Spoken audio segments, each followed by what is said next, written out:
Hey, everybody, and welcome to the Power Women in Insurance podcast. This week, we have Monica Adwani, and she is amazing. And guys, I met Monica through this podcasting network type situation. We were actually connected through another agency owner, Troy Thompson, shout out. And he connected us, and we have just become really great friends. We talk online all the time. We support each other on all of our social media. And we found that we have a deep love of Brene Brown together because we were on each other's podcasts and we talked about Brene Brown. So today we're coming to you with a Brene Brown overview of one of our favorite books, The Gifts of Imperfection. So Monica, welcome. How are you? Thank you. Thank you for having me. I am pretty good and happy we're doing this together. A lot of reading happened for these to come live. So really, really excited to be here and doing another episode. This is number 2. Yeah. Number 3, actually, number 3. That's true. We have number 3. So really excited to be here. Yeah. And this is what I would call kind of a fix the head episode. So a lot of times what we talk about are maybe a little bit more the mechanics of business. Maybe we talk about the heart of business. Maybe we've talked about hiring. We've talked about what people do during their day and how they came into insurance. But today, everybody, we are talking about a little bit more of our minds, our hearts, our focuses. And this is business, but at the same point, it's us. It's very personal. But when we come to the table as a team member or as a leader, we need to make sure that we are in the best headspace possible to be able to lead in a healthy way. So with that, Monica and I wanted to be able to have this conversation so that we can encourage all the powerful women out there to know themselves, to grow themselves, and to be the best version of themselves that they can be. So that's why we're doing this podcast today. And Monica, tell us a little bit about what you've been working on professionally recently, because you are everywhere, girl. And I am thrilled. You have a great podcast. You have great business pursuits going on. You are awesome. So tell everybody what you got going on, and then we're going to dig deep into this book. Well, first off, I have to say, if it wasn't for people like yourself, I wouldn't be doing everything I'm doing, right? Because I don't know if you guys have heard the episode Teresa and I did together, but when she initially interviewed me, I was coming out of a very, very dark place. And I think this episode is very appropriate because it talks about that journey of embracing, empowerment and embracing vulnerability and embracing who you are. So it's been a whole year and change of transformation. So what's Monica doing? Well, I'm still leading amazing insurance teams within the independent channel. So I will never stop doing that. We just recently opened a virtual professional company called Sabidol, and we are bringing BPs. We're not going to call them BAs. We call them BPs because they are amazing college graduates looking for better opportunities. And we're creating something really, really amazing to help not just agency owners, but also all small business owners and medium-sized business owners. So we are not just focusing on the insurance landscape. Okay. We're focusing on other areas because we feel with the current situation in the world, everyone deserves an opportunity to be able to grow. So we are taking the next step of virtual professionals. So that's really exciting. And just continuing to work with women a lot. It's happening.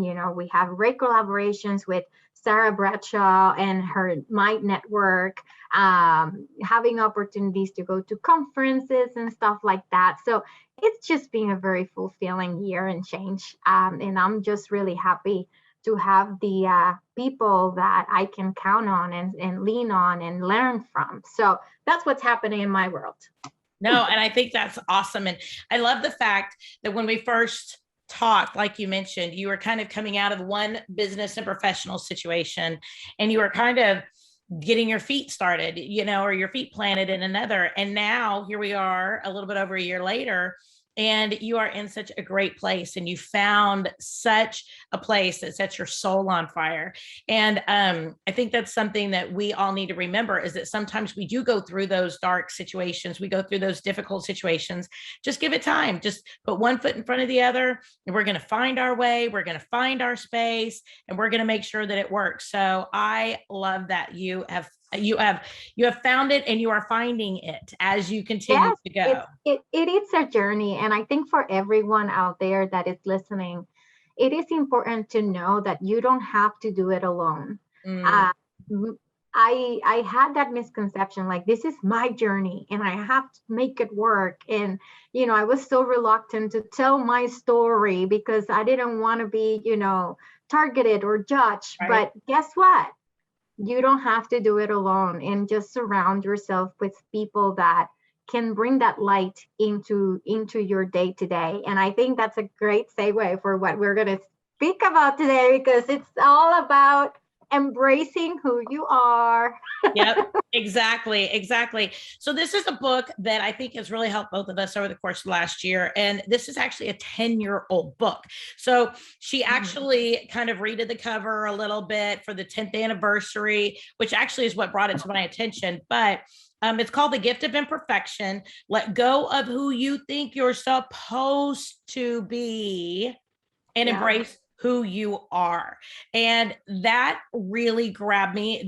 She's been featured on Oprah Super Soul Sunday. If you know Brene Brown, she has a great podcast on Spotify called Unlocking Us. She also has another podcast called Dare to Lead. Sorry, I'm going Dare to Be Different. I was like, where does that come from? I know that's not what it is, but it's called Dare to Lead.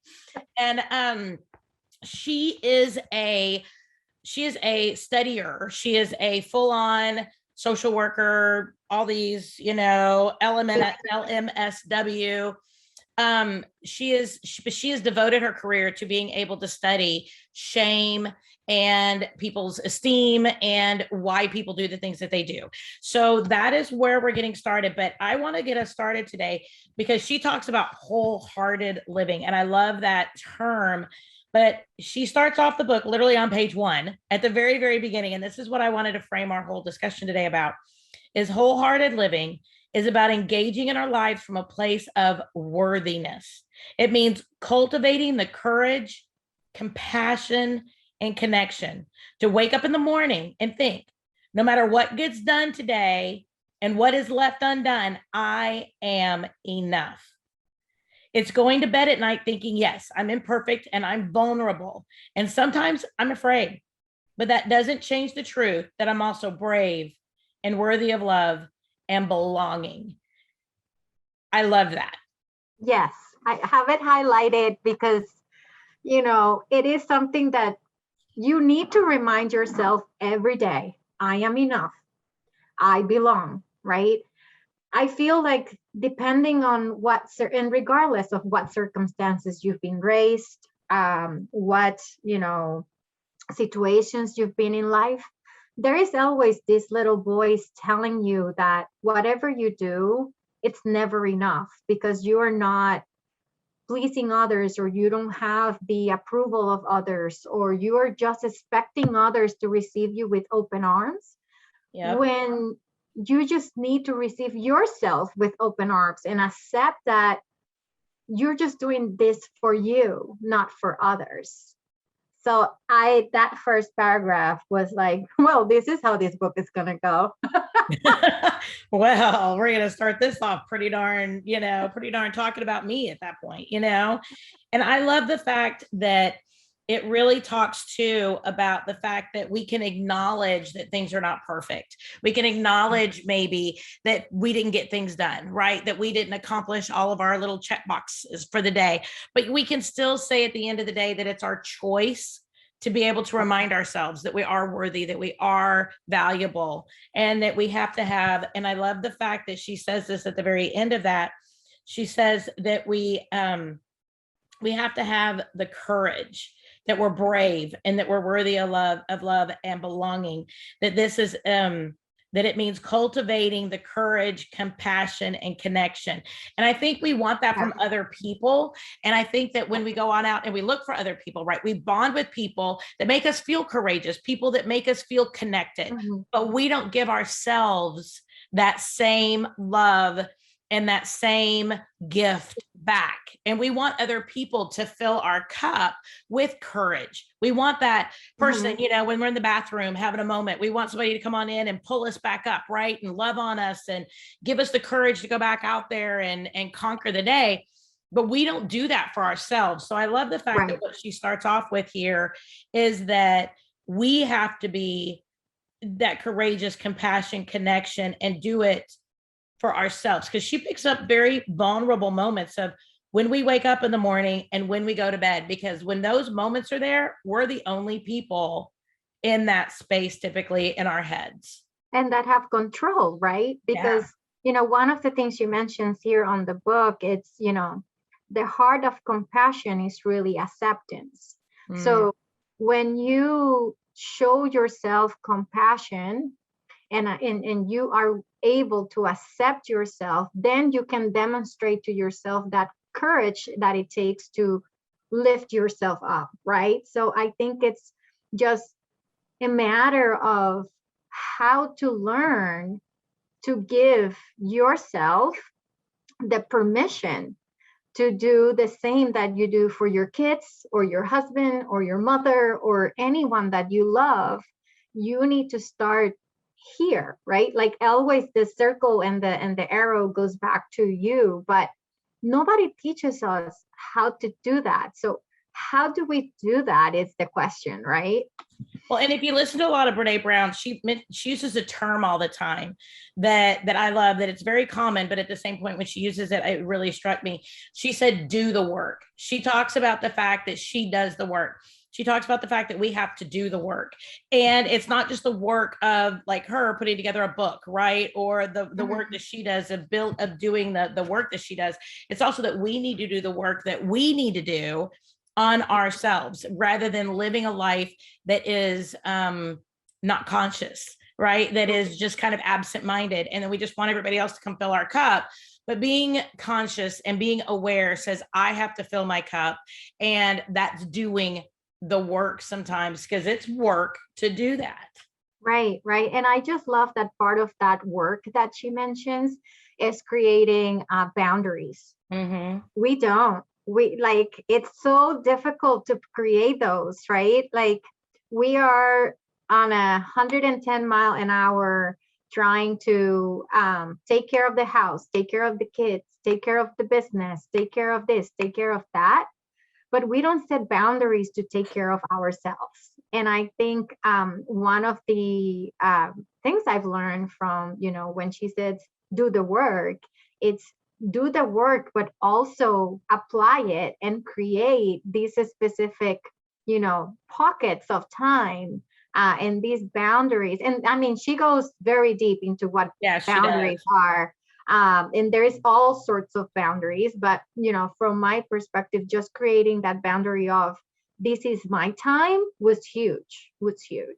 Yeah. And it allows us to love ourselves and allows us to love other people more, because she talks in here, before she started with boundaries, she was sweeter, but she was also much more judgy, you know? And how many of us do that? We give, but then we're angry at the fact that we gave.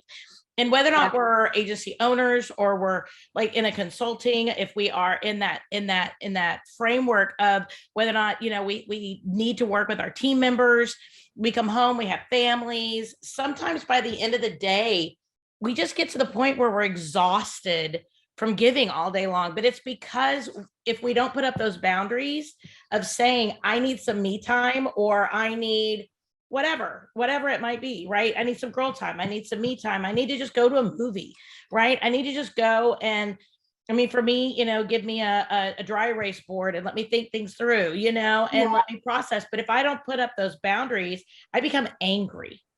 And even I might be like sweet on the outside, but on the inside, I'm going, me, you know, and that's not a good place for me to be. I got to say that right now. It's just not. So I love what she mentions, I've gained permission to fall apart and be imperfect. Because it just speaks, to that like angry voice of like, rah, rah, rah. Yep. So, I love you, dude. Like you need those moments too. Yes. It's not like you can not have them, or you don't need to have them, or you shouldn't have them. You need them in order to identify the why and how are you gonna build that up and make it into a positive experience, right? So I just love that you shared that. Exactly. And there's something that I call, and I think we talked about this on your podcast. Transcend with M is a great podcast. And I think we talked about this, that I have this term that I use called spiritual hyperventilation. And it's when, our spirits are just, mm-hmm.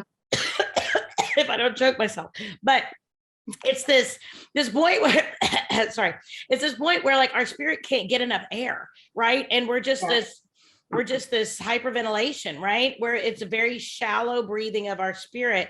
And there are other times when we're really relaxed and our spirit can just settle in and we can chill. And I think when we really watch it, we know what the difference is. But whenever we're dealing with clients, whenever we're dealing with team members, whenever we're dealing with our family, if we have so little space in that breathing of our spirit, we have such a lower threshold for dealing with those challenges. Whereas if we have more of a diaphragm of our spirit that has that motion up and down of healthy breathing, then we can move forward. Whereas if we have that shallowness in that, which is where that boundary and that judgment and that fear takes over, then I think we can't move forward in the true healthy manner that we need to be the leaders in our community and in our families that we really, really need to be. And for me, that's just a really big visual of boundaries, is being able to have that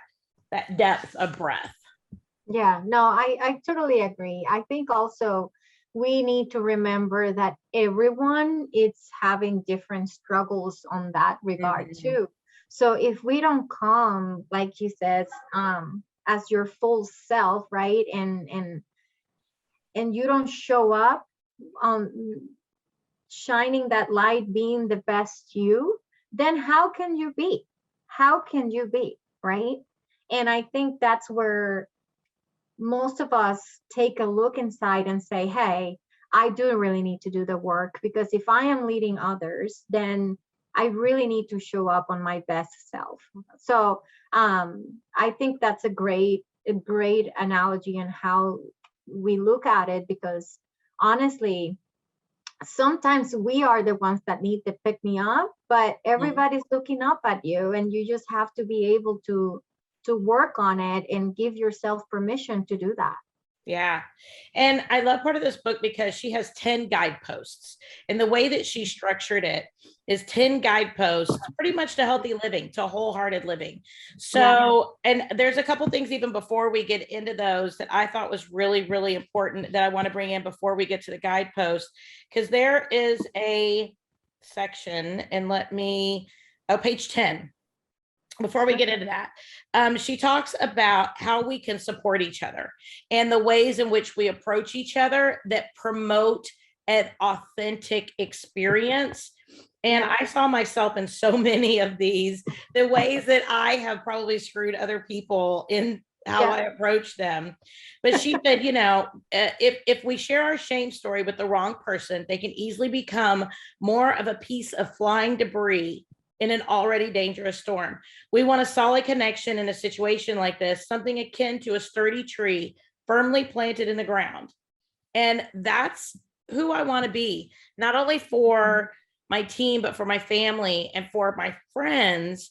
And so knowing how to allow someone else to be their authentic self is so important in that journey. Because how can we be our authentic selves if we don't encourage other people to be their authentic selves? So how we relate to them is really important to allow both of us to be able to have that authentic foundation in the conversation. I think what I learned the most from this section here was when she say basically not everyone is capable of understanding what you are going through, right? So she mentions we need to honor our struggle by sharing it with someone who has earned the right to hear it. When we're looking for compassion, it is about connecting with the right person at the right time about the right issue. I totally have that highlighted. Yeah, absolutely. And I think, from what you just said, sometimes we come in and we vent and we just like, It's want almost to like we're share. throwing up all over the place. Like whoever's in the space. It's like, well, I just need to share it. So you're I at the coffee machine. Let's talk, right? Yeah. And that's you not the right person, probably. You shouldn't do that, because then the outcome that comes from that conversation, it's probably what you didn't expect, because you're not talking to the right person.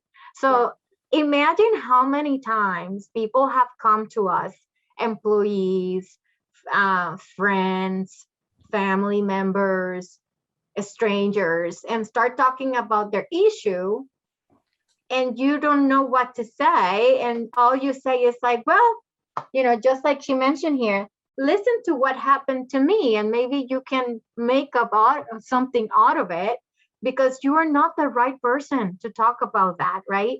And sometimes creating those boundaries and knowing exactly the people and the place and who you can talk to about certain things can prevent you from disappointment, right? Prevent you from experiencing that disappointment that sometimes we experience when we are not talking to the right people.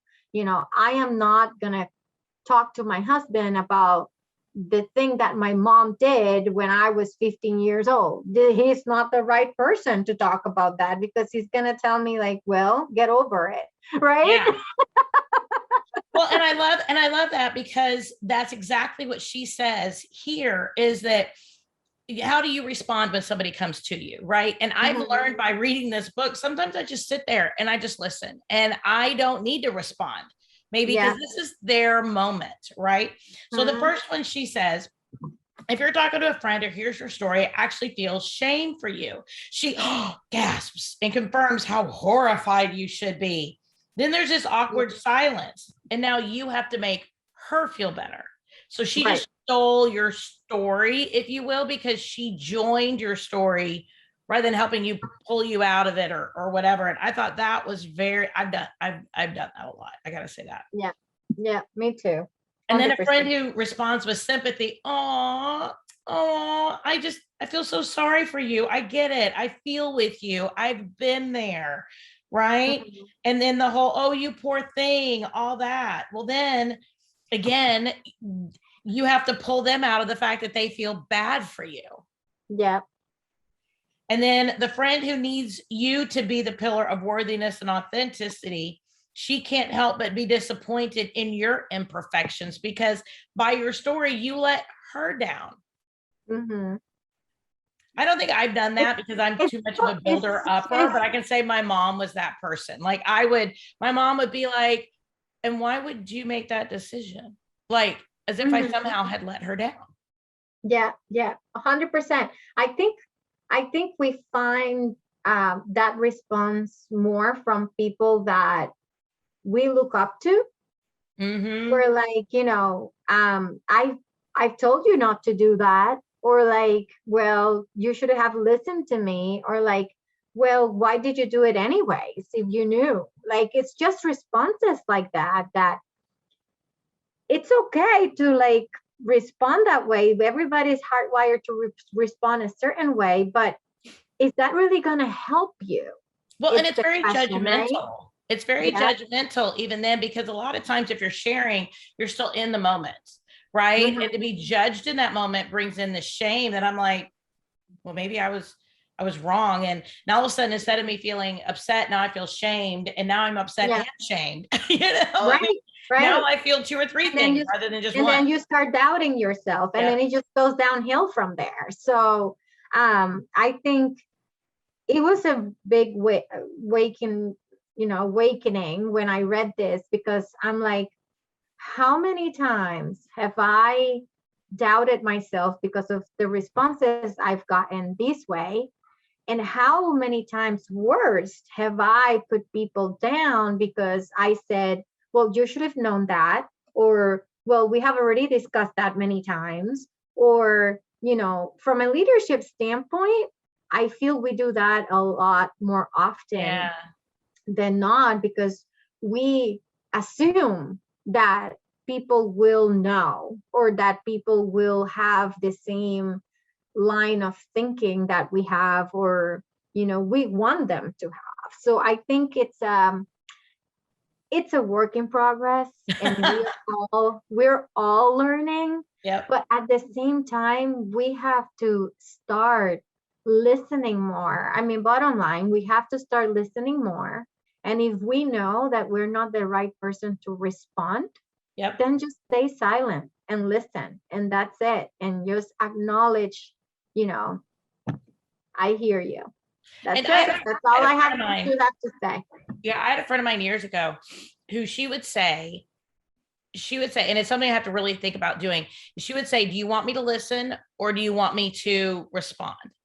And I know sometimes whenever I come home at the end of the day, and my husband and I are talking, and I'm like, and all of a sudden he just jumps on my bandwagon, and he just wants to feel as offended by this situation. I'm like, hold on, this is my story. You don't get to steal it. And then I get like upset with him, right? And I'm like, back off. Or then I feel like I need to defend, right? It's kind of like, I could be mad at my sister, and I could gripe about my sister all day long, but you want to gripe about my sister? I'm going to go defend my sister, and it like all of a sudden becomes this like crazy schizo type thing. And I think whenever we're in leadership, sometimes we just need to step back and say, I want to support you. How can I support you best? Would you like for me to listen? Would you like advice? Would you like for me just to be a part of this? How can I help you best right now? And I think that by doing it, number one, it makes somebody wonder what their goal is for this conversation. And then number two, it helps us to respond in a way that is appropriate for the moment. And then number three, when they are ready to maybe change that process, I've no longer, like if somebody says, I just want you to listen, and then maybe they run out, right, of their venting, then all of a sudden they go, okay, now I'm ready for your advice, or now I'm ready. And it's like, then how to serve them in that space. Or wait until they ask you a question, right? Like, what are your thoughts about that? Or then you get permission to reply, right? Don't go jump in and give your full opinion on something without really knowing what is that they're looking for. So I will always ask, so are you asking me as a friend? Are you asking me as a leader? Are you asking me as a mom? How do you want me to respond to this situation? Because we're lots of people, right? I mean, we're business owners, we're moms, we're wives, we're daughters, we're participants in life. And, we respond differently to everything, my daughter had a car accident, right? So I, as an insurance agent, respond one way. As a mom, I respond a different way. And sometimes that gets really confusing, because my kids don't always know what that looks like. But as we get older, we realize that our parents are that conglomeration of roles just as much as we are. But it's hard for our children, especially however old they are, to understand that we are people, but we also have to understand that our team members are people, and their team members, right? And their daughters and their husbands and wives and partners. And we need to make sure that we respect, at this moment, maybe they're a scared child because their parent has been diagnosed with whatever, right? So rather than us jumping in there and crying with them, then they feel like, oh my gosh, I need to take care of you now. We need to be there to just support them and be able to just really dig deep with them in a different way. It's so funny because here on page 66, she says, children most often learn hope from their parents. Snyder says that to learn hopefulness, children need relationships that are characterized by boundaries, consistency, and support, which just speaks to what you just said. And she says, I think it's also empowering to know that I have the ability to teach my children how to hope. It's not a, a crapshoot, it is a conscious choice. I love that. Hope is a conscious choice. We think of hope as something that automatically comes. Yeah. Like, oh, I hope this happens, because it's what we want to happen. Mm-hmm. But when we think about hope, it's a conscious choice. I like that. Yeah. And you have to make it work. It's not just gonna happen. You have to make it work. And that's just for everything, right? We all play different roles in different times of the day with different people. And when we stepped into those roles, we need to learn how to quickly adapt on how we're going to react, and how we are going to provide them with the, I will say, conscious choice of how this relationship is going to go, right? Mm-hmm. You can choose to be the servant leader, you can choose to be the jerk, you can choose to be, that compassionate person. At the end of the day, any relationship with your children, with your employees, with your team, with anyone that you form in your life is a conscious choice you are making, and you need to be able to understand how to step into that vulnerability, and you need to learn how to create that power within yourself to support them and to support you when most needed, right? Absolutely. I think, one of the things that I have as a quote that I opened the book and I have it written down, you need to have the audacity of authenticity. Mm. And from everything on this book, having the audacity of authenticity talks in many volumes about everything we kind of just talked about, because unless you show up as yourself and you bring yourself into the table, all imperfect and all, because not everybody has the right things to say, the right choices to make. We are not perfect at all. I think just then is when you start experiencing that acceptance that you are looking for, not just for others, but from yourself. I agree. And that's actually guidepost number 1 is cultivating authenticity. And mm-hmm. that guidepost is all really about letting go of what other people think and just being authentic. And it is such a choice to be authentic. I mean, I'm the queen of, and people don't always need to know all this stuff about me, but I'm just going to say it anyway, that I am the queen of when that little white lie moment comes in. Like, I'm not a liar. I do not I am the world's worst liar. Like I don't remember what I told one person versus the other. I'm not a good liar. So I just avoid it whenever possible. But whenever there are little moments like, oh, did you already run the dishes? Instead of saying, I don't know, I'll probably say, yes, even though I know that I don't know. Or, I mean, that's a really bad example. But, there are times that I have caught myself through trying to be a more conscious human being that I hear this whole little dialogue in my head of, should I say something? Should I not? Should I do this? Should I not? What do I do?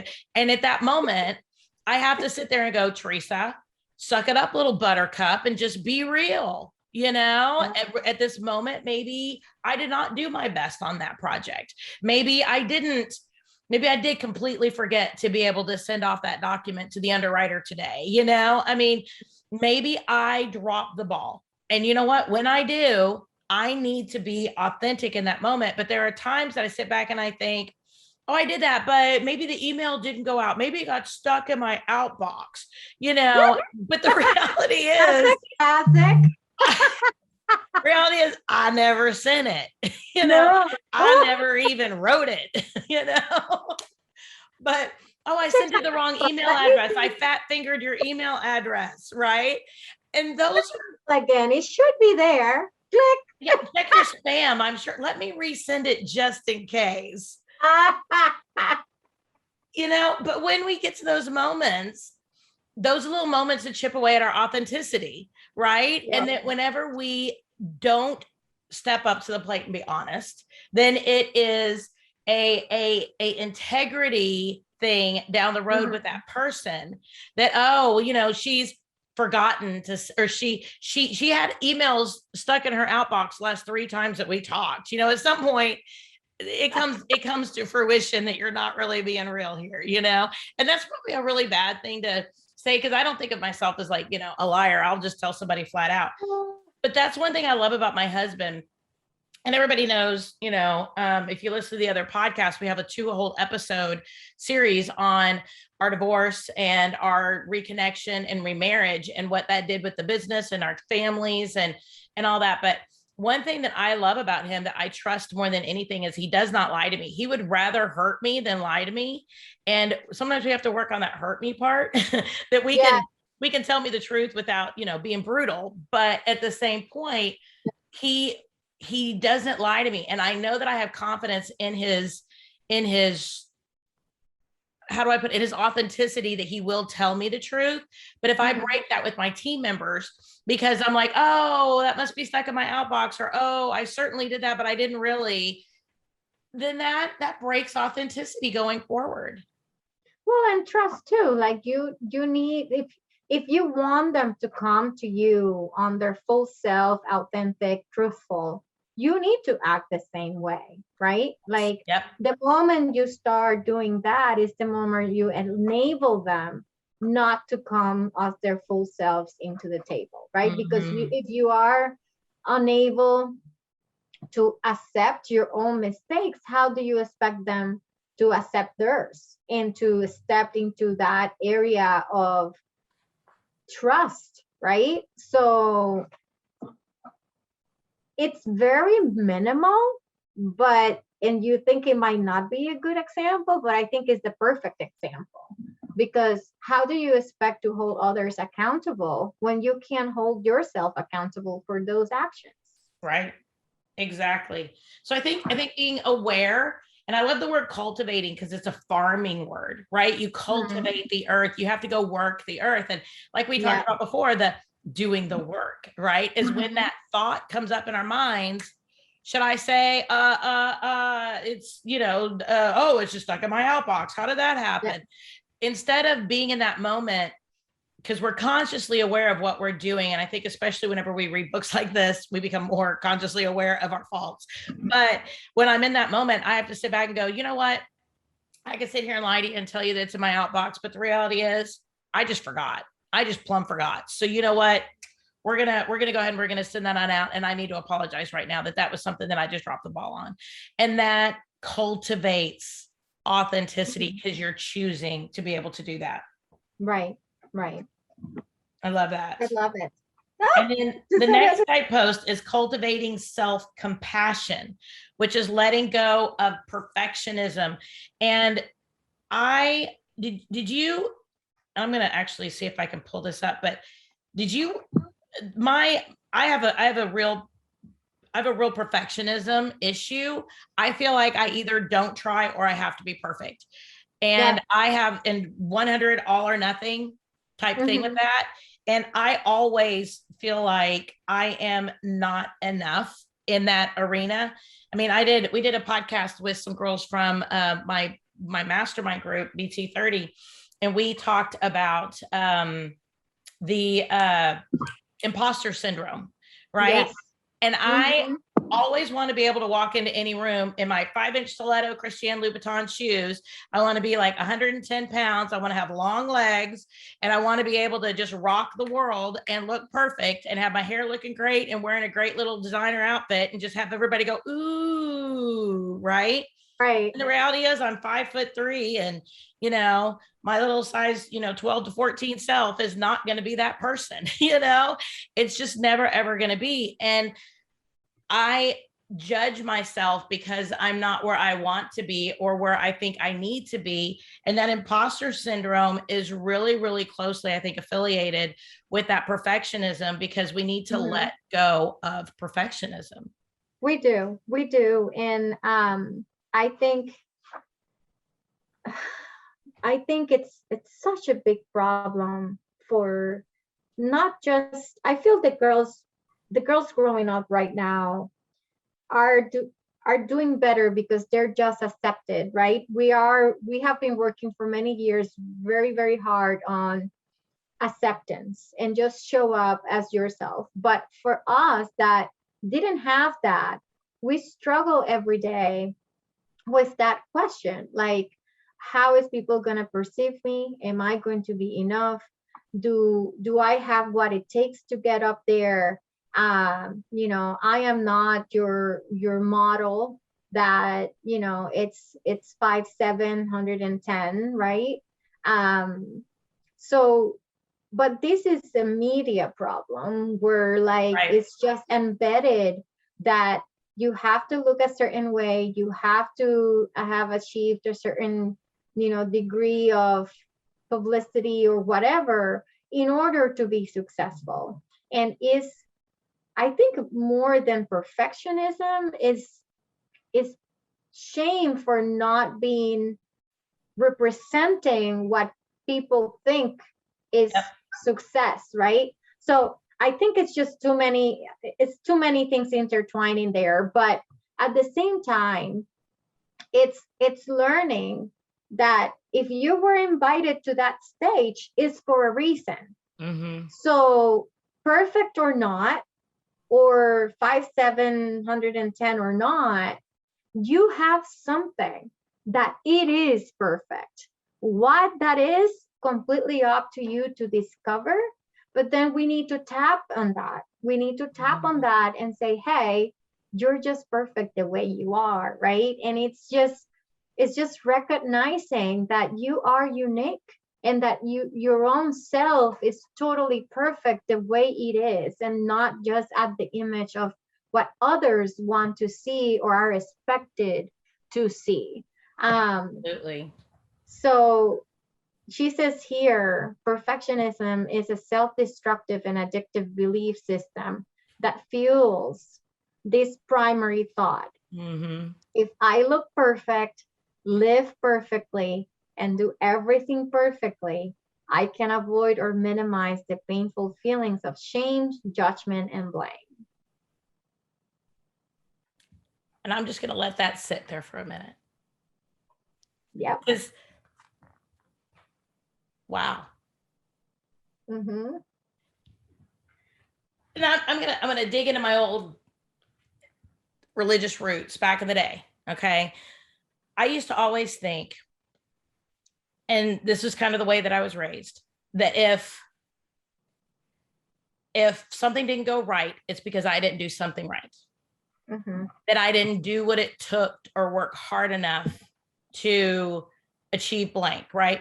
Like, there's always this thing. If you want to lose weight, then you need to go to the gym and you need to work hard enough to be able to do that. Well, no, I also need to not eat certain foods, and I'm never going to be 5'7", right? I mean, that's just not going to happen. There are certain things that are just not going to happen. And it doesn't matter what I do to try to be that person, right? There are certain things in our life that we think that if we're the perfect wife, that our spouse will never stray. We think that if we are the perfect daughter, that we will somehow earn somebody's love, maybe that didn't give it to us when we were younger, right? We think that if we look a certain way or we do something, that boy will really like us, right? We think that if we have the right spreadsheets and if we make the right decisions financially, that we're going to run a healthy business and that we're going to have these teams that love us. And I mean, I hear people on the Women of AOA that are like, I buy my team gifts, I give them these days off, we do this, that, and the other. And then this person goes and takes a job with a totally different agent down the street. And or just doesn't show up for work one day. We think that if we do the right things, that we're going to earn a certain result. And when we do things for a result, there's nothing wrong with that. But when we tie what we do to a result, then somehow that means that something we did not work out, or something that, like, we didn't do something we should have done if the result isn't there at the end of the day. And there are so many times that that is not true. That is completely not true. And it creates in us a sense of, I don't even know. It just creates in us a sense of fear that we have to go above and beyond to be able to do stuff. Like, for example, I do enjoy running. I don't do it as much as I should. And I used to run a whole lot. I used to run marathons and things like that. And I remember that when I ran my marathon, which is 26.2 miles, I actually ran 28 miles because I didn't want to be able to hit before my marathon, because I did not want to hit that wall that everybody talks about and then have the struggle at the end of it. I still did, but in a different way. Plus, I live in Texas and I happen to train in a really flat area, and I went to a very hilly full marathon, which was not a good decision either. But then in my mind, I didn't train right? I mean, we always have these things. My husband is a very, very light runner. Like, he is a runner. He's a true runner. He's a true, like, he has the bones of a runner. So to him, if he wants to go run a half marathon, it's 13 miles. If he runs 10, he knows he's fine. Me, I want to go run 15 because I know that I'm going to hate myself the last 3 miles. And I don't want to hate myself when I'm pushing myself to that level. I want to do that on a private level where I hate myself, not on a public level. And so I think that's part of that perfectionism, that we try to control the outcome, but we really need to let go of that. And I love what she said on the opposite page of what you said, because I love what you had said, the quote, perfectionism is not the same thing as striving for your best. Perfectionism is not about a healthy achievement and growth. Perfectionism is the belief that if we live perfect, look perfect, and act perfect, then we can minimize or avoid the pain of blame, judgment, and shame. It's a shield. Perfectionism is a 20-ton shield that we are lurking around, thinking that it will protect us, when in fact, it is really the thing protecting us from taking flight. And I thought that was super, super awesome, because we all want to fly. But if we have that 20-pound shield, we cannot fly. Because we think we have to do certain things in certain way in order to get there. Where, like, all you need is to embrace yourself and embrace those around you. You know, back to what you just said about the example of, you know, I did everything I could for my employees, and then he didn't show up, or he went down the street. But maybe you did what you think was perfect for you to do for them, but you really didn't do what they needed or what they craved, because you didn't take the time to ask them or to learn that. So sometimes that perfectionism of, like, oh, this worked for Teresa, it should work for Monica at her agency. No, it doesn't fit everybody. And not because, you know, Teresa is having this success and she's doing these things and you think she's perfect, it's going to be the same for you, because you are doing your own life in your own terms, and Teresa is doing hers.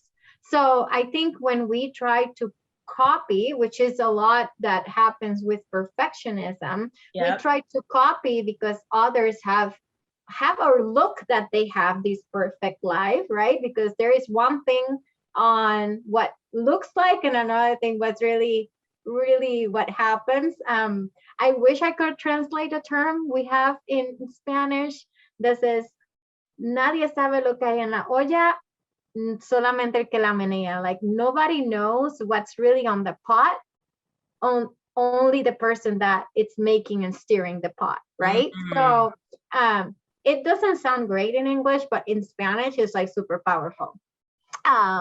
And it's true, like, not because something looks perfect means like it's perfect. And we shouldn't be using those shields and those examples in order to try to live our own life. I like that. I need to work on that, the letting go of perfectionism. But I need to talk myself down off that tree, because sometimes I do recognize, Teresa, at this moment, you're just out of control.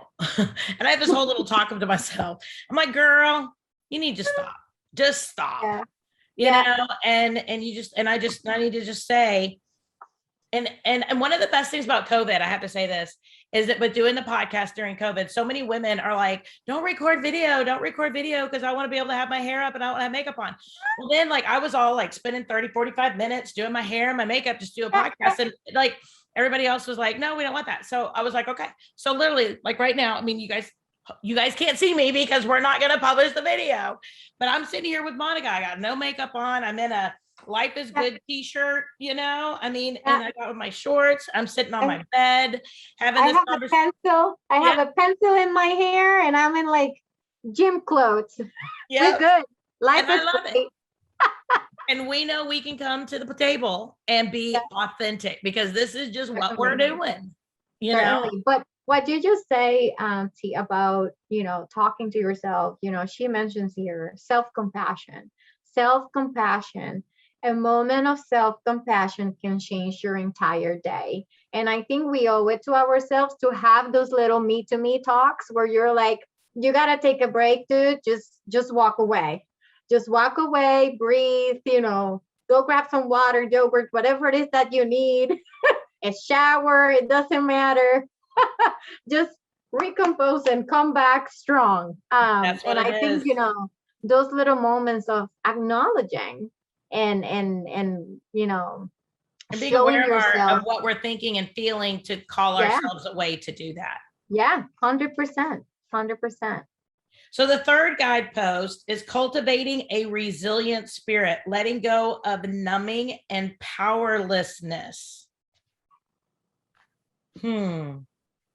What do you feel like you do to numb your, on the podcast, when she did her podcast on this by the Unlocking Us, it was, what do you do to numb?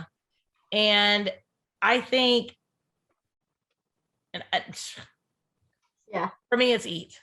I have it highlighted right here because when I was reading it, I was like, what the F, this is me. So so for me, food, staying busy.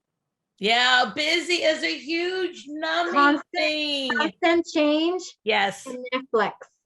I have to I love it. My husband is like, you just really watched 13 episodes of these things. And I'm like, yeah. I just did, boo. Let's do 14.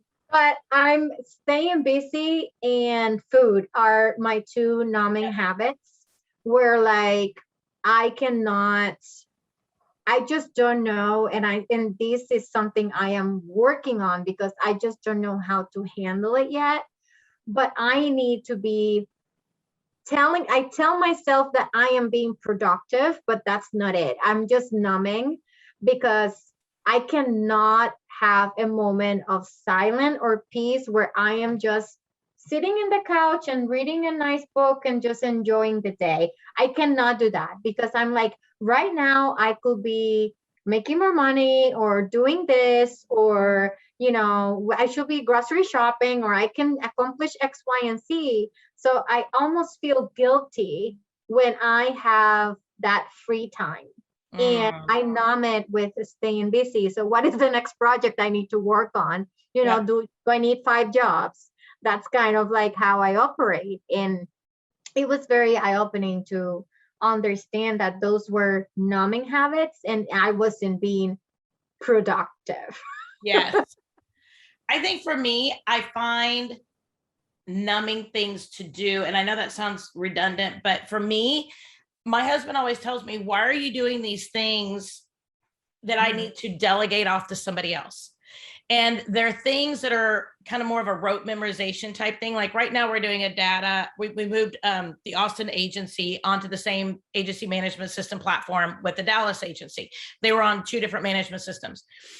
So to me, I found that when I do something repetitive, I do something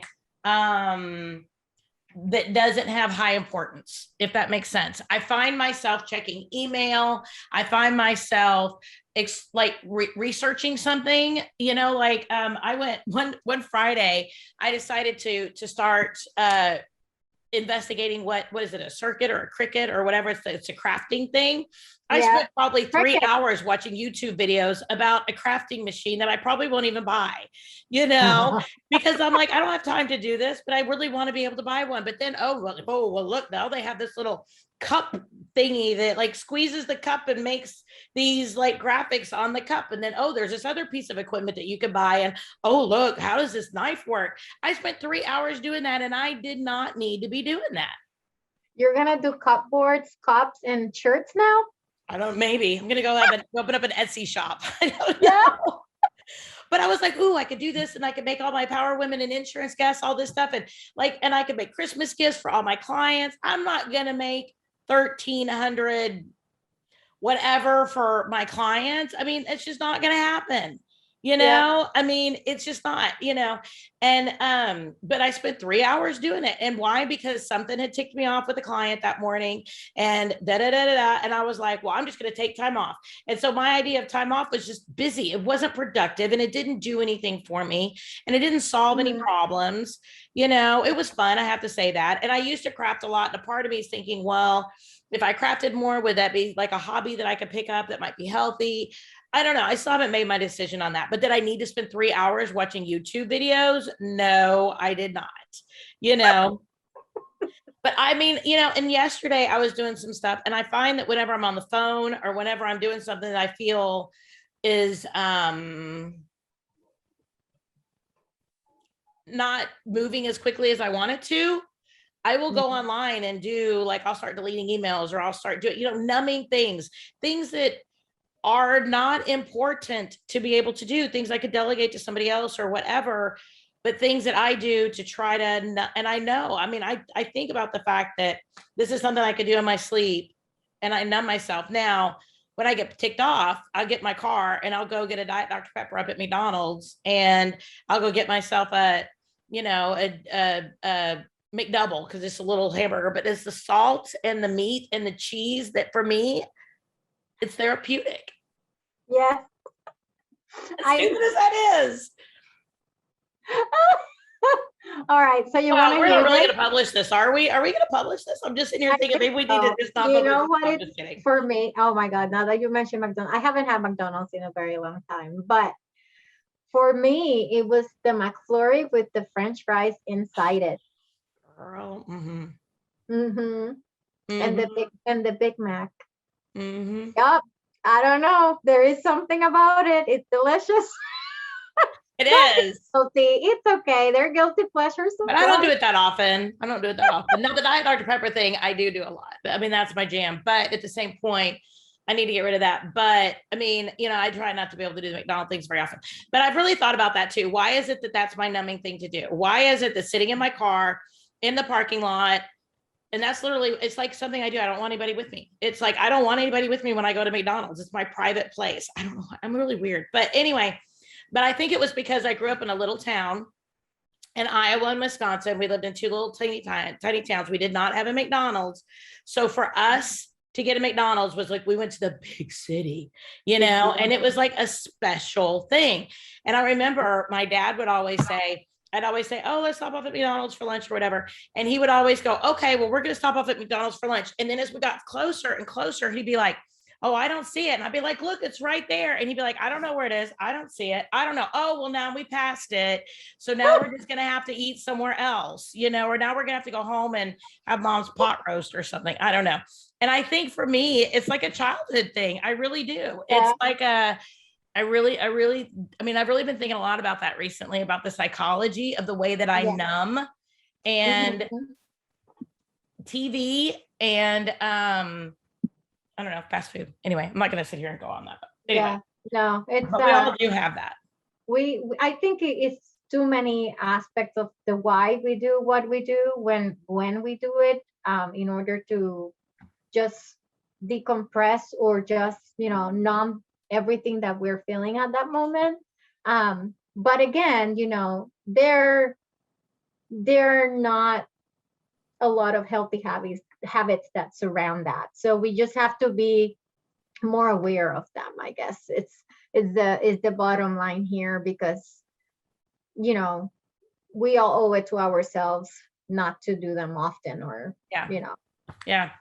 Yeah. And I will say too, one of mine is music. I get in my car and I'll turn up. I love Elle King, and she has this song called I'm Not America's Sweetheart.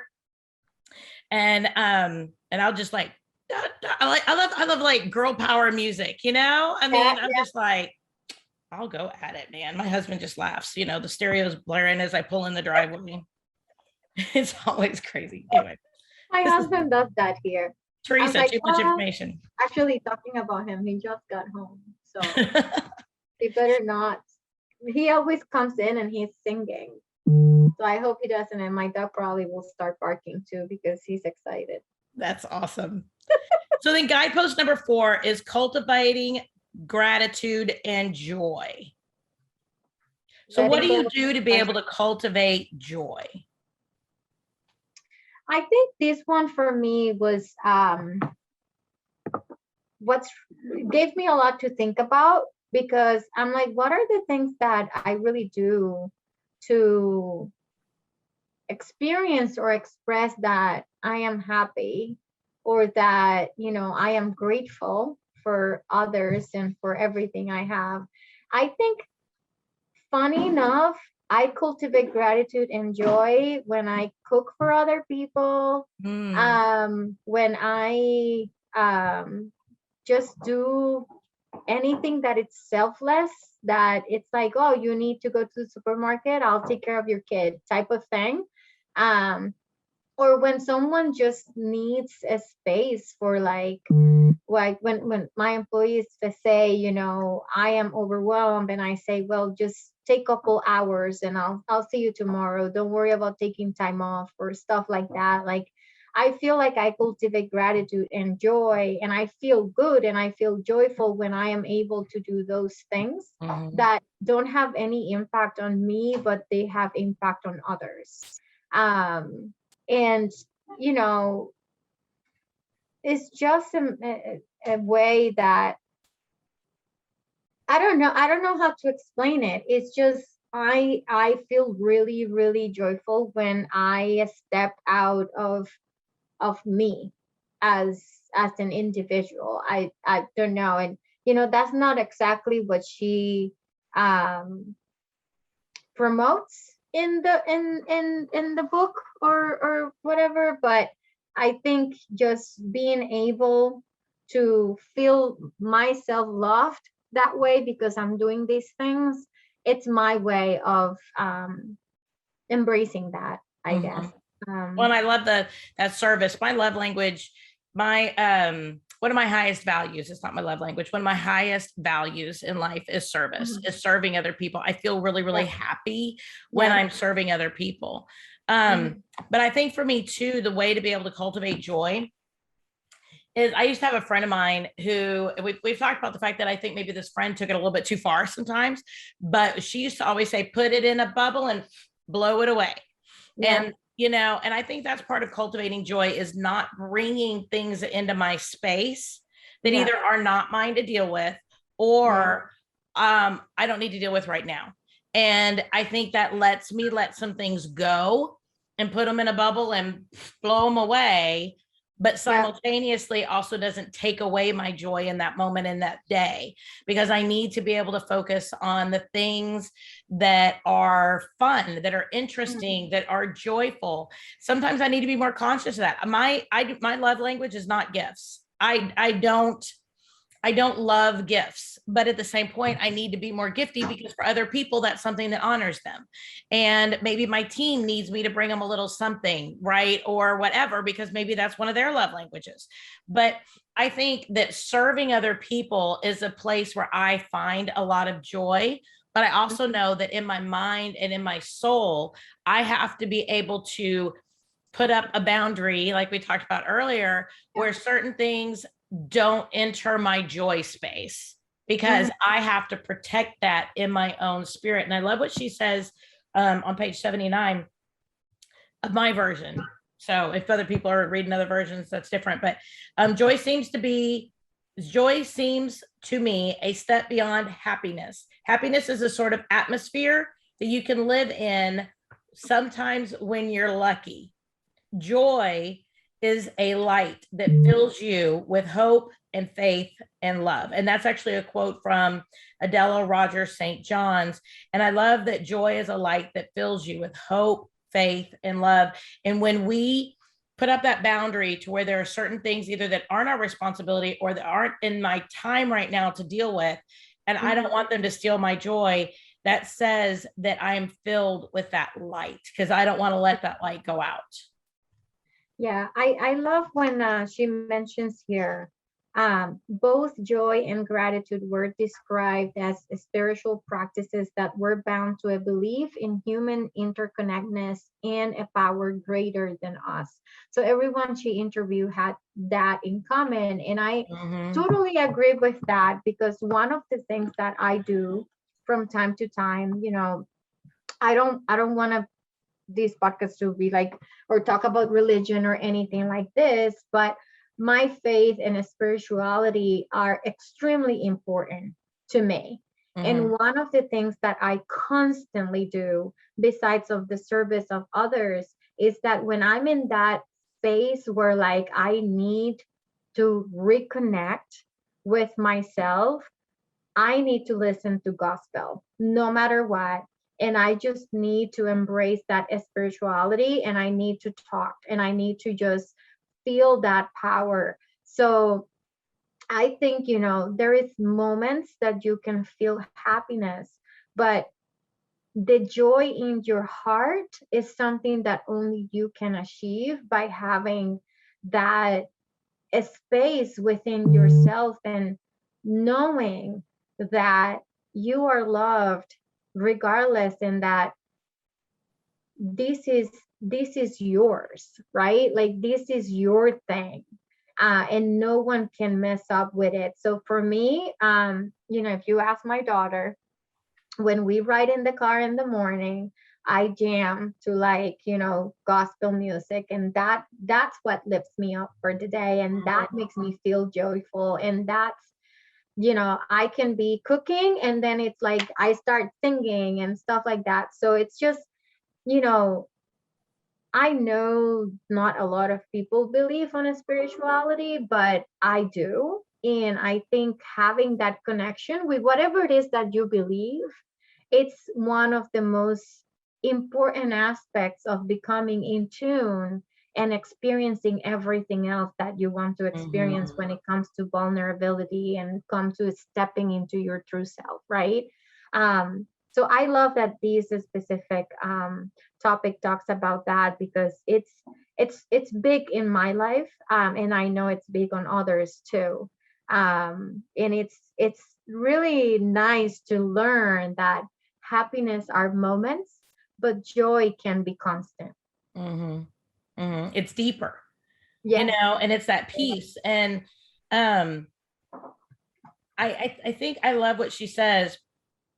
We're a nation hungry for more joy because we're starving from a lack of gratitude. Lynn says, and I'm sure that Lynn is somebody, my friend Lynn Twist. Okay. So Lynn says that addressing scarcity does not mean searching for abundance, but rather choosing a mindset of sufficiency, that I have enough, that I'm in a good place. And it's a faith almost that we are in a good place, that tomorrow will end up in a really good place. And I can have joy right now, because I'm the type of person, and I went through, and we talked about this on your podcast, but I went through sections of my life. And I used to always say every 5 years, my life falls apart when I was younger.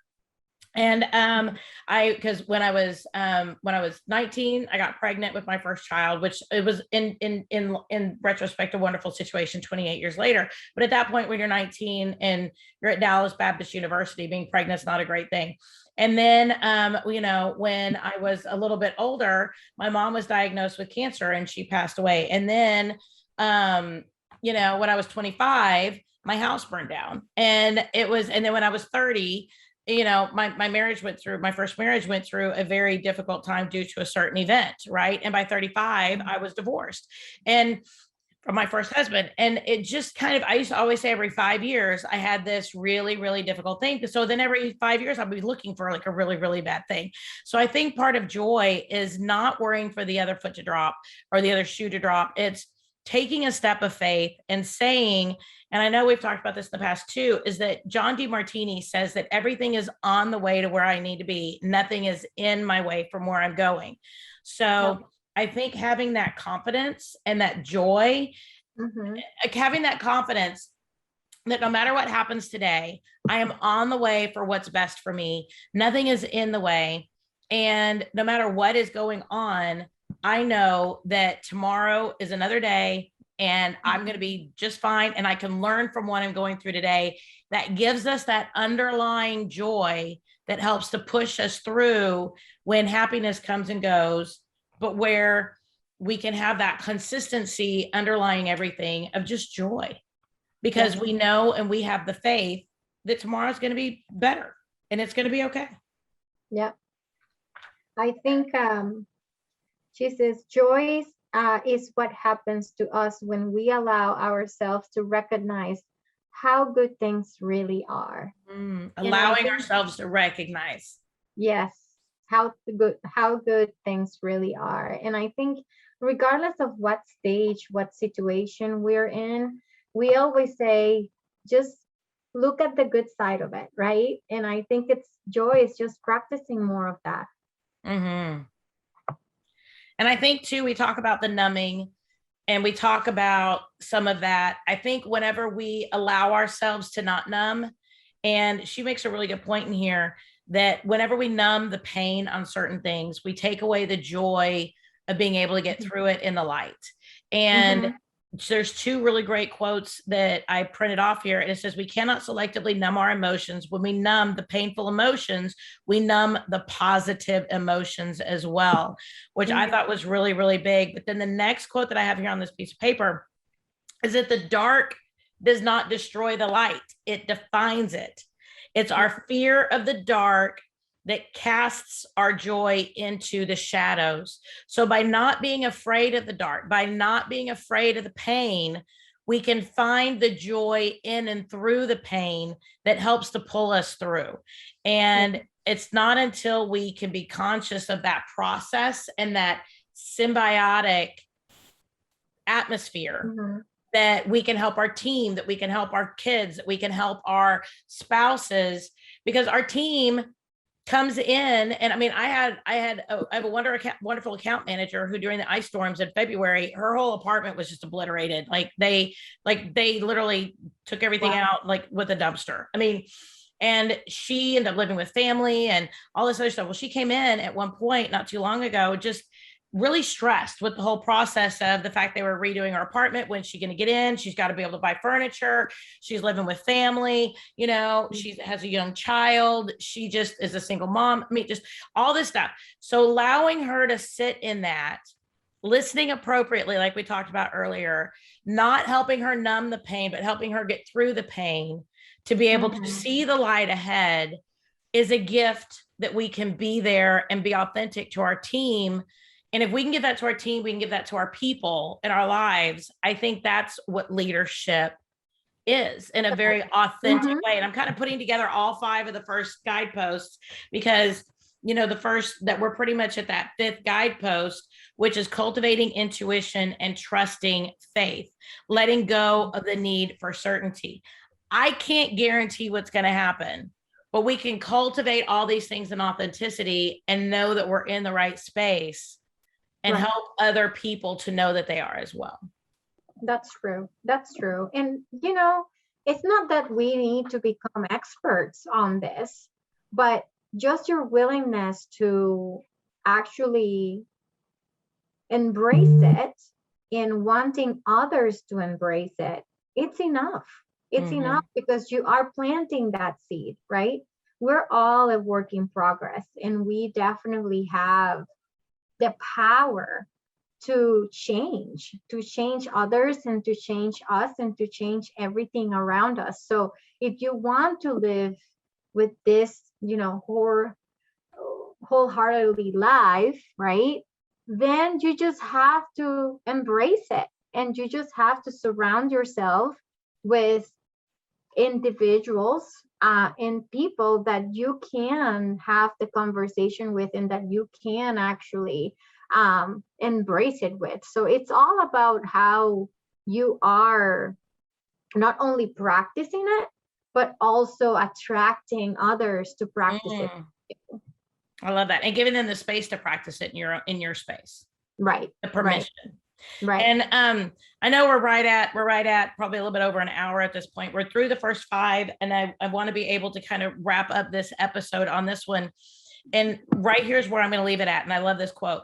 One of the greatest barriers to connection is the cultural importance we place on going at it alone. Somehow we've come to equate success with not needing anyone.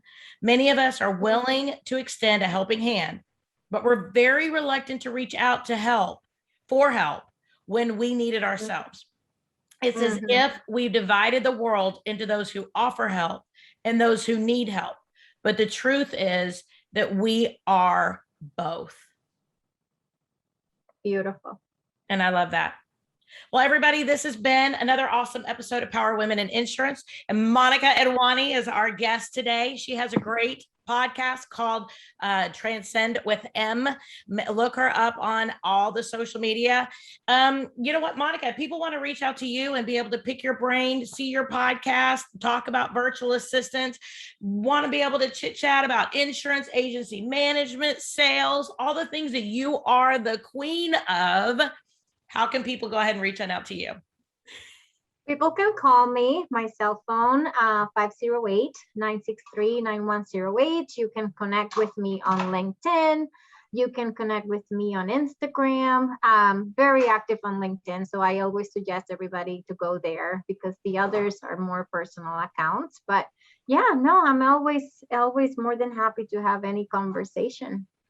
I love it. Thank you for having me, and I can't wait to do the next 5. I know. Oh my gosh, this is amazing. And it's so good. And guys, the next 5, I just want to make sure you guys see, we're going to talk about creativity. We're going to talk about play and rest. We're going to talk about calm and stillness. And we're going to talk about the things that coming out of some of the darkness. And we talked about some of the things that hold us back in the first 5 guideposts. I think the next 5 are the things that propel us. And they're things that create the joy in that space. So join us next week. And everybody, make sure you follow the podcast. Make sure that you follow us so that you can make sure that you get every single episode that comes on out. Make sure that you also give us a review online. We love that. And reach out to me and suggest other amazing women for us to be able to connect with, help them to tell their stories and be able to be inspirational beacons in the insurance space. So everybody, we'll talk to you next week. Go outside and make the world safe for democracy. Talk to you later. Okay.